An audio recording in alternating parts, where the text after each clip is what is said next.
you want to say the last words, Senator Amy? No, nagre-react lang po ako.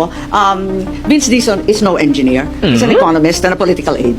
So ayan, si Babalina Amy Marcos na nagpasaring pa kay DPWH Secretary Vince Dizon bago matapos ang kanyang pagiging bida-bida sa BICAM hearing. Hindi naman daw engineer si Dizon, like tunay na Marcos ba talaga si Babalina or Lacson?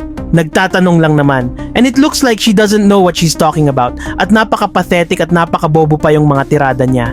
Bakit? Kasi nothing in the Constitution requires that a DPWH head should be an engineer. Plus, dapat tinanong ni Babalina kung engineer ba si Mark Villar na colleague niya sa Senado at DPWH chief ni Digongyo na nasasangkot ngayon sa flood control corruption kasi lumala ang kalokohan sa DPWH nung naging presidente si Digongyo at ginawang secretary si Villar. Hindi po ba? So wala tayong pinag-uusapan. Tama po ba? Sa ngayon. Sa ngayon po, wala pa po. Anyway, hindi si Babalina na asal addict at nasa kanya talaga ang simptomas ng pagiging addict ang topic natin for today's episode kundi ito.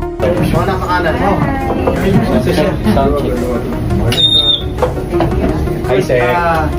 Morning, sir. Morning. I didn't realize that this Oo nga, hiniga na nga room was so small. So is this the infamous room? Oh, yes. And this is the infamous table. The very same. Gaba natira dyan? Hindi natira. So ayan si Dizon na bumisita sa sinasabing epicenter ng flood control scandal ng Pinas, ang DPWH Bulacan. At ayan, pumasok siya sa infamous room na nag-viral. Ito ang room kung saan dinala ang pale-paleta ng pera ni na former DPWH District Engineer Henry Alcantara na appointee ni Mark Villar. Yan. Dito ginapag nung papalitan nitong dalawang to, ni Alcantara at saka ni Hernandez, yung magkano daw to? 300 million ba yun? 300 million na pinagparte-partehan nila. And I think it's very important to use this as a symbol.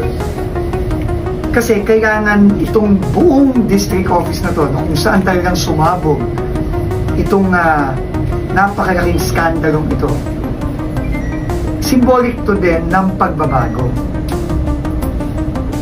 Sabi ng Pangulo sa akin, linisin natin ang DPWH, reformahin natin ang DPWH para hindi na ito maulit ulit. And I think itong gagawin natin ngayon with our new leadership here in the 1st District of Bulacan.